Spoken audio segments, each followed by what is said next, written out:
The house on Bayou Road looks calm from a distance, but the moment you get close, something feels off. It's the kind of silence that clings to your skin. For 78 years, people have whispered about what really happened inside those walls, and why a couple walked in one summer night and never walked out again. Today, we're reopening the door, because the one clue everyone missed is finally ready to speak.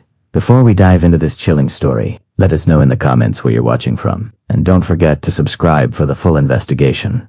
When John Robert Maccabee slipped out for a quick walk, nobody imagined it would be the last time anyone saw him alive. He was a quiet kid, a good student, and the kind of boy neighbors nodded to because he always carried himself with a calm, polite confidence. Yet that September evening, the world around him shifted, and within minutes maybe, even Sickens John disappeared into the kind of darkness investigators dread, the kind that leaves no witnesses, no footprints, no second chances.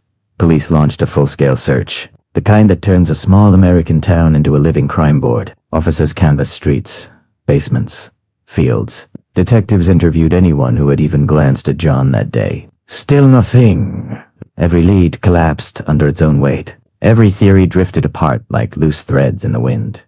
But there was one detail that stuck a car scene circling John's route more than once. A beat-up sedan, color uncertain, its driver hidden behind glaring shadows. Witnesses couldn't agree on the plate number. Some thought it was out of state. Others said it looked like a government plate. And yet, this car became the silent ghost in every report, every briefing, every detective's late-night reflection. As the case grew colder, tension rose. Parents tightened curfews. Kids whispered theories. Reporters spun speculation into fear. The town felt watched by whom? Nobody knew. But someone out there knew what happened. Someone had seen John after that final heartbeat of normal life. They just weren't talking. Years passed. Case files thickened. Detectives retired. New ones inherited the mystery. But John's folder never collected dust. It stayed on the active shelf, stubbornly refusing to fade into the archives. And then almost overnight everything changed. A new detail surfaced. A forgotten testimony resurfaced. Old evidence gained new meaning. And suddenly, the investigation wasn't cold anymore. It was waking up. Slowly, uneasily, but undeniably alive. Because the truth had been there all along, buried, overlooked, or deliberately hidden. And the people who once kept their secrets sealed were getting older, weaker, and far more afraid of the consequences of silence. The break came from a place no one expected. A retired factory worker who had carried a memory for decades. His conscience finally outweighed his fear. And one morning he walked into the local sheriff's office with a simple sentence. "I think I know something about that boy." Detectives leaned in. His voice shook. His hands trembled. But his words cut through the room like a blade. He remembered the sedan. Not just the car, the driver. A man with a short temper, a reputation for intimidation, and a history of sudden disappearances from jobs and neighborhoods. Someone who always seemed to be one argument away from violence. Someone investigators had once interviewed but dismissed because the evidence felt thin.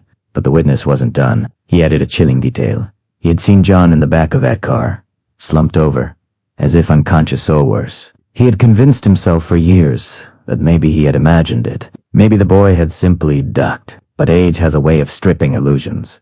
And now, in that small interview room, he finally said what he should have said decades earlier. Detectives reopened the case with renewed urgency. Phone records were pulled. Old statements were re-examined. And the once dismissed suspect suddenly looked very real, very dangerous, and very capable. For the first time, investigators had a direction, a narrow doorway leading into a darker world of motives, grudges, and hidden connections. And they were about to step through it. John Robert Maccabee was the kind of kid a quiet town takes pride in, respectful, soft-spoken, and always on time. So when he stepped out for a short evening walk and never returned, the shock hit like a siren that refused to fade. One moment, he was seen heading down a familiar street. The next, he vanished as if the ground opened beneath him. Detectives combed every block, ditch, and broken fence line. Volunteers searched yards and abandoned lots. The community turned into a living grid map.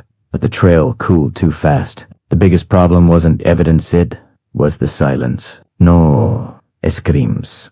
No screams. No struggle. No one who claimed to see the moment everything changed. But one detail lingered. A sedan, seen looping the neighborhood more than once. Some said it was brown. Others said gray. Some thought the driver wore a hat. Others swore he kept his head low. The only agreement was that the car didn't belong, and it moved with a purpose. Nobody could define. Rumors spread, growing darker with each passing week. Was it a targeted abduction? A crime of opportunity? Or something far more personal? Every theory felt possible, yet none fit cleanly. Detectives reopened interviews, checked vehicle registrations, and pushed informants for whispers. Still, the case stalled at the same empty intersection. Time hardened the mystery, but it never erased it. Every investigator who touched the file admitted the same thing. This wasn't a runaway. This was a taking, and whoever was behind it knew how to disappear without leaving a shadow.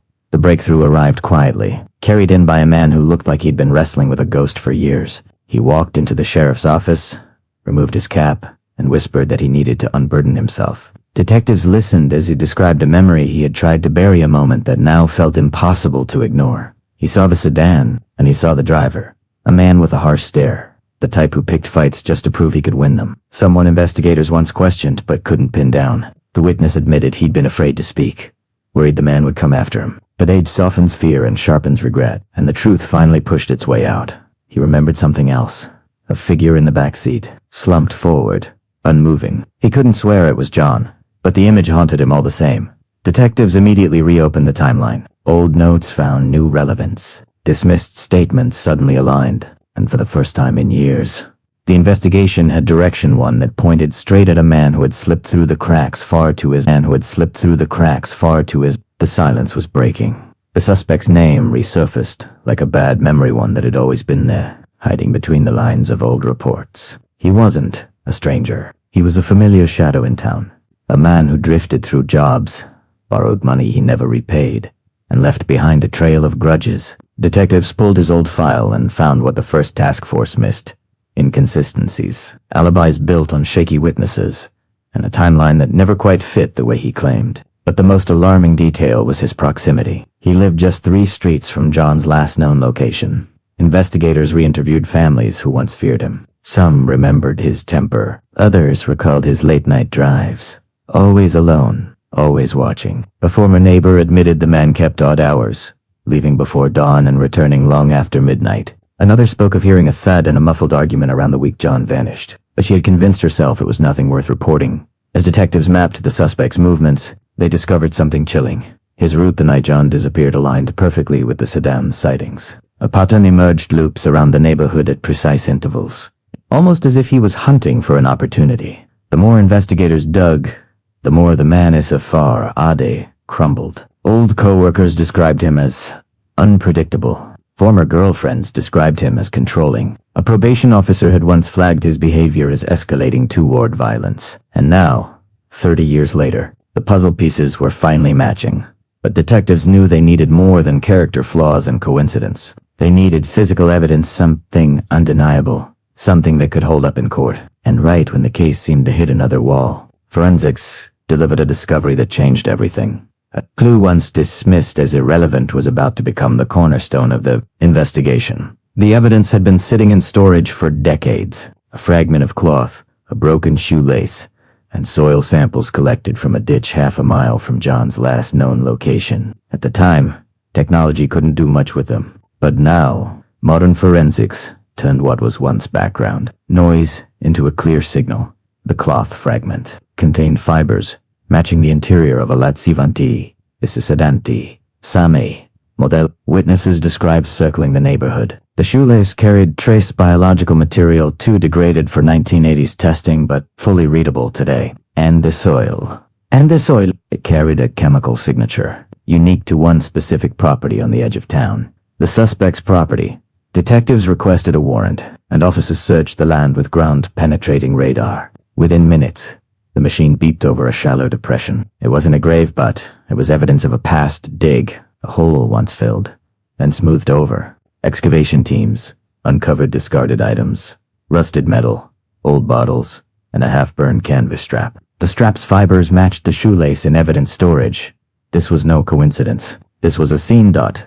When investigators confronted the suspect, he shifted from confidence to agitation. He denied knowing John, denied owning the sedan, denied everything. But when detectives laid out the forensic match, the soil correlation, and the timeline reconstruction. Something in his expression cracked. He wasn't ready to confess, but he was losing control of the narrative. Behind the scenes, prosecutors prepared for the possibility of a grand jury. Detectives reached out to retired officers for forgotten notes, missed leads, anything that could reinforce the case. And that's when one detective remembered something strange and offhand remarked from a teenage witness who said he saw the suspect cleaning his car late at night, scrubbing the back seat with a bucket of water. At the time, it sounded harmless. Today, it sounded like motive, method, and opportunity converging. As detectives pieced the case together, a new voice emerged, one they didn't expect. A woman who had left town years earlier heard the case was reopening. She called the sheriff's office and said she had something to share, something she had kept inside since she was 16. She had seen the suspect too, not just at a distance, not just driving by. She saw him parked near the old mill, leaning into his trunk, sweating, glancing over his shoulder like someone fighting panic. She remembered the fear in his eyes, the way he slammed the trunk when he realized she was approaching. At the time, she convinced herself it was nothing. People panicked, but his reaction stuck with her in a way she could never fully shake. More importantly, she remembered the object in his trunk, a bundle wrapped in a blanket, roughly the size of a teenaged boy. Her voice trembled as she described it, but her details were sharp. The color of the blanket, the smell of gasoline, the way the suspect drove off so fast he'd nearly hit a guardrail. Detectives checked the mill's property records, and forensic teams searched the area. Within hours, they found what she described: a discarded blanket buried beneath debris, fibers matching the strap and shoelace already in evidence. This witness wasn't just helpful, she was the missing chapter investigators needed. Her testimony placed the suspect at a potential disposal site. It connected the timeline. It tied together forensics, behavior, and geography. And more importantly, it dismantled the suspect's alibi completely. The investigation was no longer drifting. It was accelerating straight toward a confrontation decades in the making. Detective Harris had joined the department long after John Maccabee vanished, but the case always lingered on his desk like a quiet accusation. Most detectives preferred newer files cases that promised quick arrests or clear answers. But Harris, he gravitated toward the cold ones. He said they spoke to him, not in words, but in the gaps between them, with the new witness and the revived evidence. Harris pushed the investigation harder than anyone before him. He built a timeline so detailed it looked like a war map. Sightings, anomalies, every movement the suspect made in the days before and after John disappeared. Each line told a story of a man becoming increasingly restless, agitated,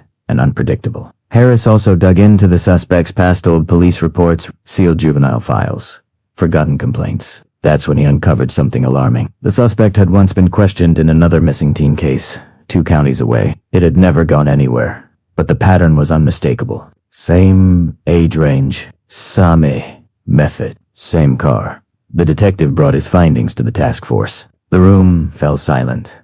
Nobody wanted to admit it, but the evidence pointed to a predator hiding in plain sight for decades. Someone who blended into the backdrop of America so cleanly that people ignored the danger he carried. Harris scheduled one more interview with the suspect. This time, not as a courtesy, but as a strategic strike. He planned to confront him with the inconsistencies, the forensics, the witnesses, the timeline every weak spot the man had tried to cloak behind false confidence. But as Harris prepared his binder for the interrogation, a sudden call from dispatch broke his focus. The suspect had disappeared. The moment detectives heard the suspect was gone, the investigation shifted from pursuit of truth to containment of danger. Officers checked his home first: empty. His car was missing. His phone was off. It was as if he knew the case was finally closing around him, and he bolted before the handcuffs could click. Detective Harris ordered every nearby state to be alerted. Highway patrol units scanned main roads, back roads, and gas stations. The FBI was notified, but the suspect understood the area better than anyone. He knew where the cell towers dropped off, where cameras didn't reach, and where abandoned structures could hide a man for weeks, while a manhunt exploded across county lines. Harris revisited the suspect's patterns. He knew predators rarely run without leaving hints of familiar hiding spots, old connections, places tied to past impulses. This led the team to a remote cabin site the suspect once worked at. It had been vacant for years, but footprints in the fresh dirt suggested someone had been there recently. Inside, investigators found a half-cleared table, a torn map, and a duffel bag containing rope, gloves, and a rusted hunting knife. It wasn't enough for an arrest, but it was enough to confirm intention. The suspect wasn't just fleeing, he was preparing. As officers searched the property, Harris found something chilling beneath a loose floorboard. A faded photograph of John McCabe. The picture had no business being there. It placed the suspect at the center of the crime in a way that no alibi could erase. This wasn't a misunderstanding. This wasn't coincidence. This was obsession. And now, a dangerous man, cornered by truth and decades of buried guilt, was back in survival mode. The manhunt wasn't T-Hust organ. It was critical.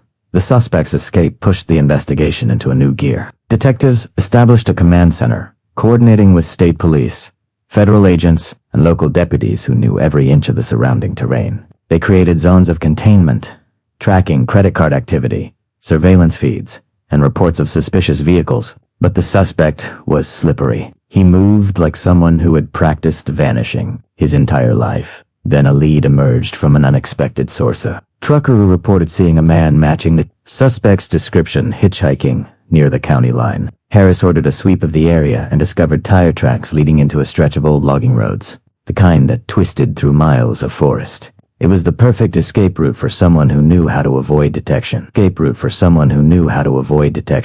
Teams moved in carefully, scanning for broken branches, footprints, or discarded items. Not far from the tree line, they found a campsite. It was fresh still, warm. Harris examined the ashes and found something the suspect clearly didn't expect anyone to recover. Charred scraps of paper containing fragments of names, dates, and locations.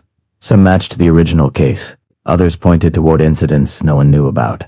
What had been a cold case was transforming into the profile of a long-term offender.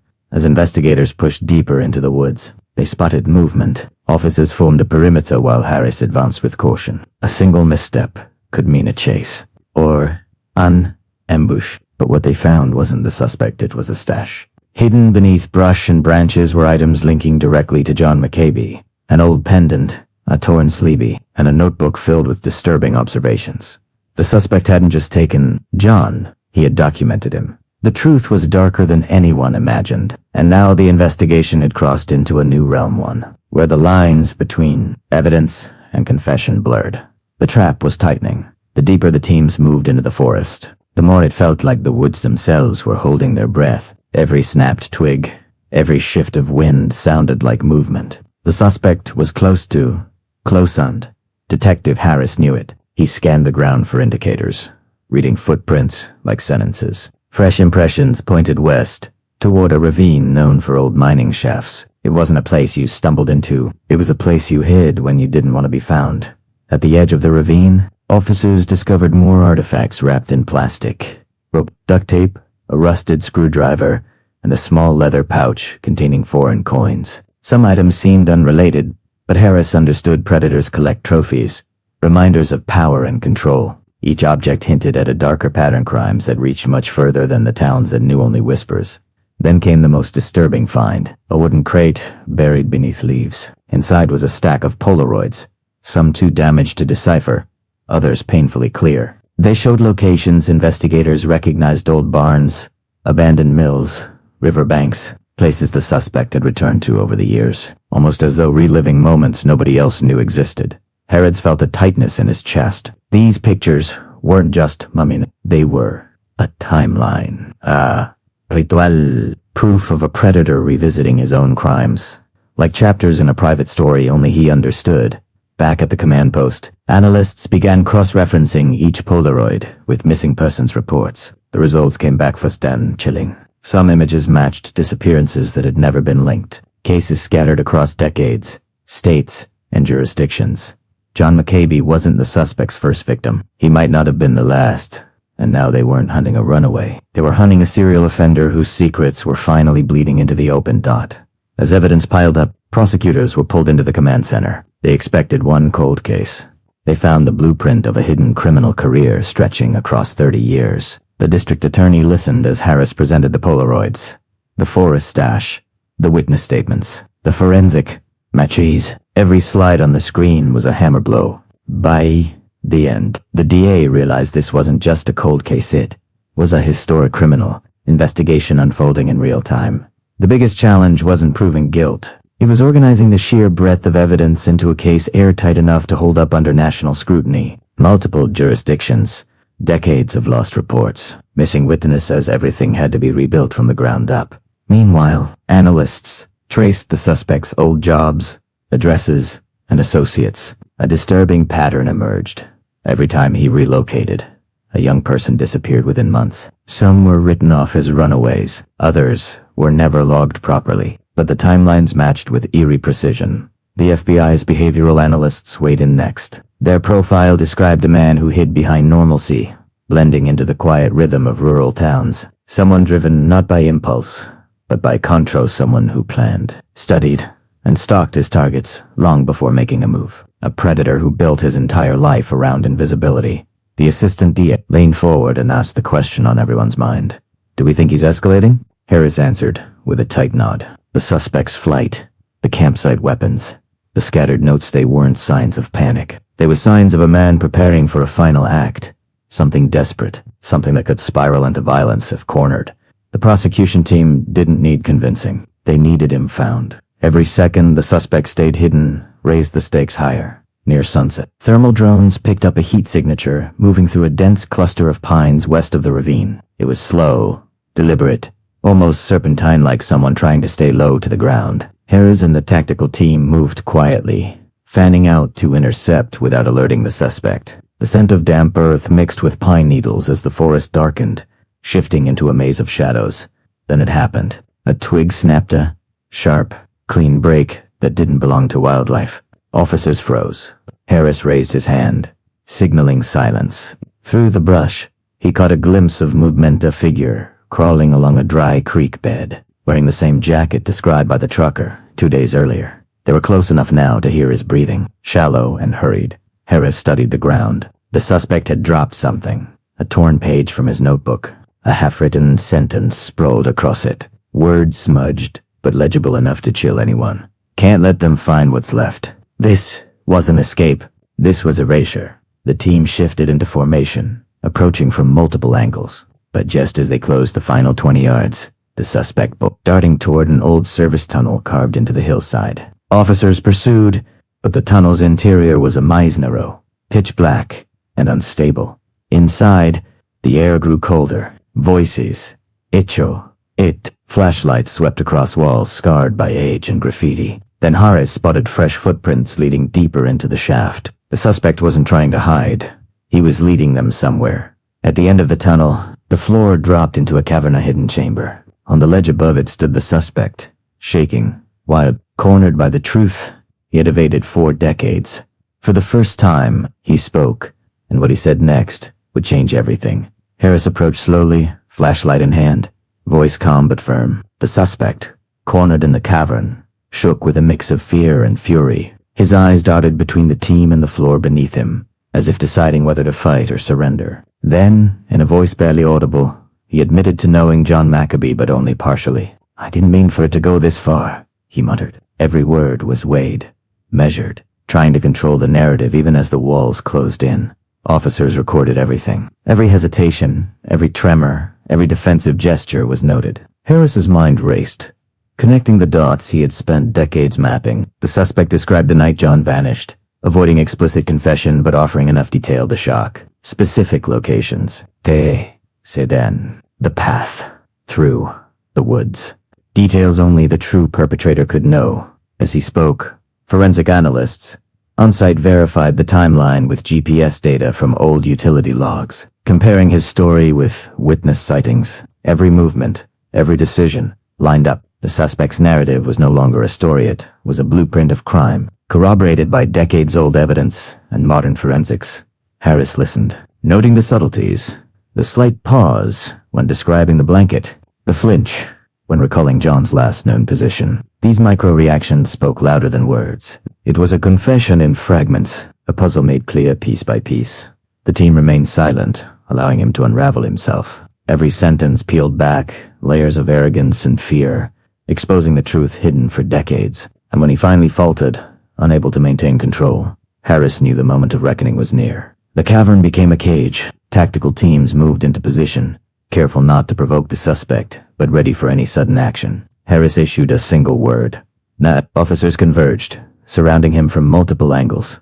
The man raised his hands, finally surrendering to the inevitable. The silence he had clung to for 78 years was finally broken. As the cuffs clicked, relief washed over Harris and the team. The suspect had hidden in plain sight for decades, evading justice with a cunning that seemed almost methodical. But the arrest wasn't just a victory. It was closure for a community haunted by whispers, speculation, and unanswered questions for generations. Media crews began arriving, their cameras capturing the historic moment. Local families, long tormented by the unknown fate of their loved ones, watched as law enforcement demonstrated that even after nearly 8 decades, justice could prevail. Officers transported the suspect carefully, aware that decades of evasion had hardened him, but also knowing the psychological weight of truth was heavier than any chains. Inside the command center, detectives reviewed every piece of evidence again. Polaroids, soil samples, forensic matches, witness statements. Each element was now tied conclusively to the suspect, forming a narrative unassailable in court. Every gap, every ambiguity had been accounted for, leaving no room for doubt. For Harris, the moment was bittersweet. The man he had pursued so relentlessly was finally behind bars. But the echoes of years-long uncertainty and fear still lingered in the town. Families had waited decades to see this day, and some wounds, would never fully fade. Yet in that stillness, one truth resonated. Even time couldn't shield crime from accountability. Weeks after the arrest, Gonzales began to breathe again. Streets that had once echoed with hushed fears felt lighter. Families reclaimed memories long overshadowed by uncertainty. Harris walked the quiet roads, reflecting on the investigation that had stretched across decades, on investigation that had tested patience, intuition, and courage. The town held memorials for John Maccabi, for those whose cases had been forgotten, and for the community itself. Each vigil became a reminder that vigilance and justice could coexist, even after the darkest nights. Law enforcement officers, old and new, shared stories of the investigation, passing lessons learned to the next generation of detectives. The arrest became not only a resolution, but a teaching moment, a testament to perseverance. Inside the courthouse, prosecutors finalized indictments. The evidence was overwhelming. Witness statements, forensic matches, timelines, photographs. The suspect faced multiple charges, some linked to crimes decades prior, others newly attributed thanks to revisited evidence. In every hearing, the gravity of time and meticulous investigation weighed heavily on the proceedings. For Harris, the final image of the case was etched clearly in his mind. The suspect, escorted out of the courtroom. A man whose arrogance had lasted decades now, diminished by the inevitability of truth. And outside, townspeople gathered quietly, exchanging glances and stories, realizing that the long shadow of fear was finally lifting. John McCabe's name would no longer be whispered in fear, but remembered in courage. And the town of Gonzales, long trapped between mystery and could finally begin to reclaim its own history. Decades of silence ended. Justice, finally, had arrived. Even after the suspect's arrest, the investigation didn't simply end. Detective Harris and his team sifted through decades of reports, interviews, and forensic logs. Every file, every note, was examined for missed clues, alternate timelines, or possibly accomplices. The town of Gonzales, though relieved, had questions that demanded answers, questions that only the investigation could resolve. Old witnesses were contacted again, this time with new context. Some remembered forgotten details. The peculiar smell of gasoline near the mill, the peculiar scratches on barn doors, the odd hours the suspect kept while working at his old job. Investigators combined these recollections with digital analysis, creating a comprehensive map of the suspect's movements over the years. Patterns, emerged routes, abandoned buildings, even previously overlooked neighbors' accounts that painted a more complete picture of the predator who had hidden in plain sight for decades. Forensic teams revisited old evidence one more time. Trace fibers, fingerprints, and soil samples were reanalyzed using updated technology. A DNA profile confirmed suspicions. Fragments collected from multiple cold cases, now aligned with the suspect. The revelation sent shockwaves through the task force. It was a reminder that even in decades-old cases, justice could evolve with the tools of modern investigation. Harris took meticulous notes, ensuring that every insight, every corroboration, and every potential lead was preserved. He knew this wasn't just about prosecution, it It was about closure. Families long haunted by uncertainty finally had confirmation. And for the detectives, it reinforced a hard truth. Time may bury secrets, but it can never erase them. After decades of silence, the families affected by John McCabe's disappearance and the suspect's other crimes were finally brought together. Meetings were arranged at the local town hall, where detectives, prosecutors, and psychologists guided conversations with care. Faces etched with years of worry and hope met the investigators who had pursued truth relentlessly. Detective Harris explained the sequence of events. From the original Disappearance to the modern breakthrough, he detailed how forensic advances, witness recollections, and tireless detective work combined to expose the suspect. Families listened, often in tears, as the complexity of the investigation unfolded. They learned that old files weren't forgotten. They were waiting for someone with patience, skill, and resolve to find the missing pieces.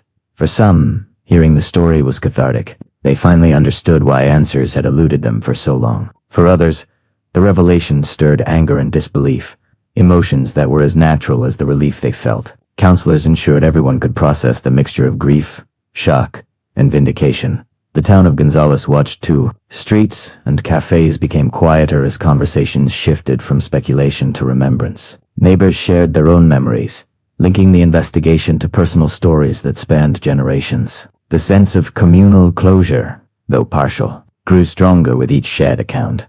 For Harris, the family's reactions were the real victory. Arrests and indictments mattered, but restoring a fractured community, providing answers that had been withheld for decades. That was the true measure of success.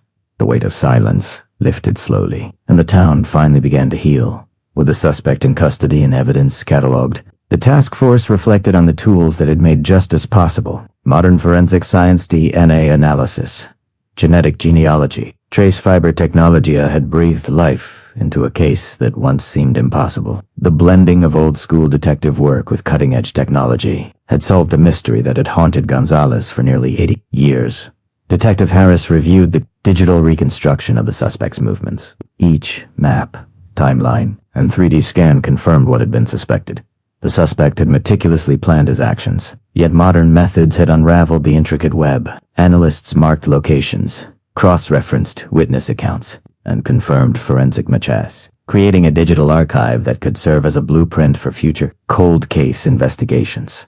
Prosecutors and investigators began sharing their methods with other agencies, emphasizing the importance of collaboration across jurisdictions. They stressed that a cold case is never truly cold. It only waits for the right combination of insight, patience, and technology. The Gonzales case became a model, proving that persistence and innovation could overcome decades of uncertainty. Community outreach programs highlighted the power of vigilance and reporting, showing that even small observations like a neighbor noticing unusual behavior or a witness recalling a minor detail could be crucial. Decades later, the case underscored that justice is a collective effort, combining professionals, communities, and the quiet heroism of ordinary citizens. As the sun set over Gonzales, Harris walked past the courthouse and remembered the first day he'd opened the old Maccabee file. The town had endured decades of fear and unanswered questions, but now the darkness had been lifted. The lessons were clear. Time may slow justice, but it cannot stop it.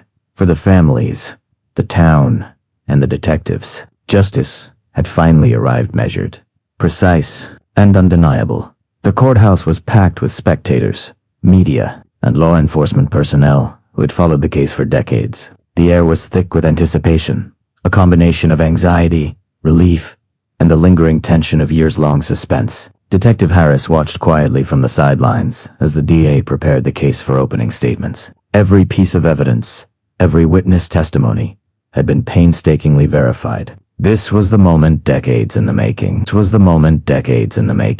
The prosecution began by laying out the narrative, methodically tracing the suspect's actions from the night of John McCabe's disappearance to the present day. They described how old forensic reports, revisited with modern technology, linked the suspect to multiple crimes. Photographs from hidden stashes, Polaroids discovered in remote locations, and DNA matches were presented one by one, each slide reinforcing the story of meticulous criminal planning. The courtroom reacted in waves, gasps at the shocking revelations, murmurs when victims' families nodded in silent acknowledgement, and hushed awe at the detective work that spanned generations. Harris could see the pattern he had traced for years finally taking shape in the minds of those listening. A predator, clever and hidden for decades, now exposed through tireless investigation. Witnesses took the stand. Their recollections, previously dismissed or forgotten, gained new credibility. Every detail from the slightest observation to the largest clue was cross-referenced against the suspect's narrative, creating a web impossible to unravel. As the opening statements closed, the courtroom felt the weight of history. This wasn't just a trial.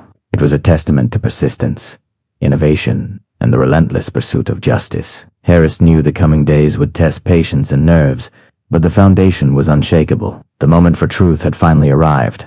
The trial moved forward with precision.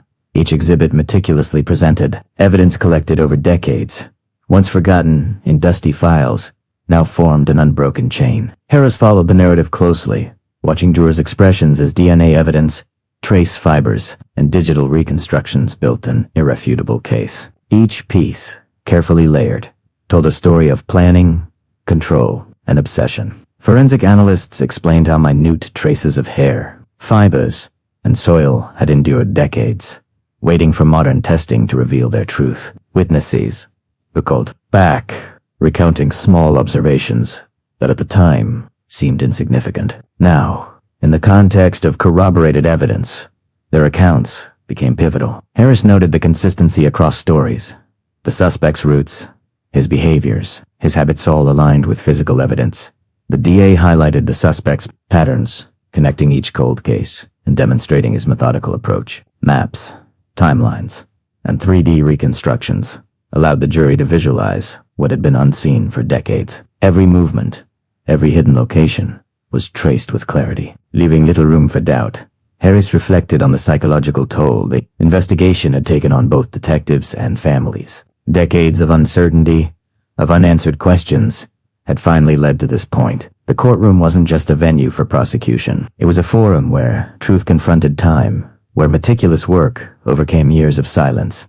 When the prosecution rested, the defense attempted to challenge some forensic interpretations, but the overwhelming consistency of the evidence left their arguments fragile. Harris knew the outcome was leaning heavily toward justice. For decades, the town had waited for closure. Now, it was finally within reach. The jury deliberated 4 hours that felt like an eternity. Families held their breath. Detective Harris remained tense, and the courthouse hummed with quiet anticipation. Finally, the foreperson returned, and the room held a collective suspended silence. The words were simple, but carried the weight of generations. We find the defendant guilty on all counts. Relief, sorrow, and vindication swept through the room. Tears streamed down faces that had waited decades for closure. Victims' families embraced each other, some silently, some openly, finally releasing years of grief, anger, and uncertainty. Harris felt a moment of quiet triumph. All the planning, the tireless nights, the painstaking forensic work had culminated in truth prevailing. The judge spoke with authority, acknowledging the lengths of time and the difficulty of the case. He highlighted the importance of modern investigative tools, collaborative detective work, and the persistence of law enforcement in solving cold cases. It was more than sentencing. It was a historic recognition of justice deferred, but ultimately delivered. Outside the courthouse, the town of Gonzales began to heal. Streets felt lighter, conversations more open, and a sense of security slowly returned. Families began to reclaim lives interrupted by fear and uncertainty. Local law enforcement received accolades, not for glory, but for restoring faith in the system. Detective Harris reflected on the decades-long pursuit. Justice had arrived, not through shortcuts or luck, but through dedication, skill, and the unyielding belief that the truth could not stay buried forever. The case of John Maccabee would now stand as a Bacona reminder that even after generations, accountability could be restored. The town, the families, and the detectives exhaled. Silence had ended. History had been rewritten. Justice, finally, was complete. In the weeks following the verdict, Gonzales began the delicate process of rebuilding. The shadow that had hung over the town for generations started to lift, replaced by cautious optimism. Local leaders organized town meetings to discuss safety, prevention, and the importance of vigilance. Detective Harris attended not as a hero, but as a guide for understanding how crime, no matter how old, could be prevented with awareness and cooperation. Neighborhood watches were reinstated. Old streets patrolled more frequently, and families took small steps to reclaim everyday routines that fear had stolen. Children played in parks where adults had once hesitated to walk after dusk. The town's high school incorporated discussions about critical thinking, observation, and civic responsibility into their curriculum. Inspired by the decades-long investigation, Harris met privately with families affected by past disappearances. Conversations were emotional, raw, and honest. Some spoke of forgiveness, others of lingering anger, but all expressed gratitude for finally knowing the truth. Te Detective emphasized the importance of community memory, the value of vigilance, and the lessons learned from decades of perseverance. For many, it was the first time in nearly 80 years that the fear had been replaced by clarity. Gonzales had endured, adapted, and survived. The story of John McCabe's disappearance and the suspect's capture became part of the town's collective memory, not as a horror tale, but as a testament to the power of persistence, justice, and collaboration. The community was learning to breathe again. Detective Harris presented the case findings at a national law enforcement conference. He highlighted how modern forensic tools, combined with traditional investigative rigor, had solved one of the oldest cold cases in U.S. history. The story of Gonzales became a blueprint, demonstrating the importance of patience, interagency, collaboration, and revisiting old evidence with new technology.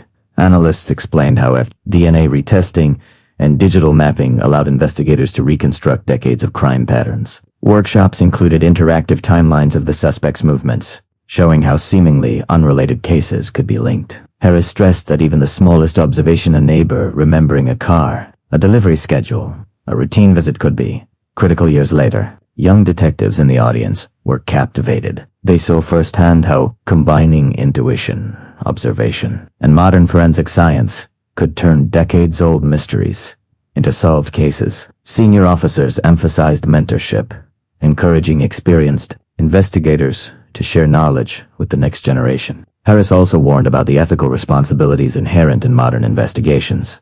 Privacy concerns, the potential misuse of DNA databases, and the delicate handling of families affected by trauma. Justice, he reminded, was not just about conviction, it was about restoring faith and providing closure. The Gonzales case became more than a solved cold case. It became a teaching moment, a national example of law enforcement, diligence, innovation, and the relentless pursuit of truth. Even after the trial, the psychological impact on the town, families, and investigators lingered. Harris visited counseling sessions arranged for families and officers, addressing long-suppressed anxiety and trauma. He understood that closure was only the first step.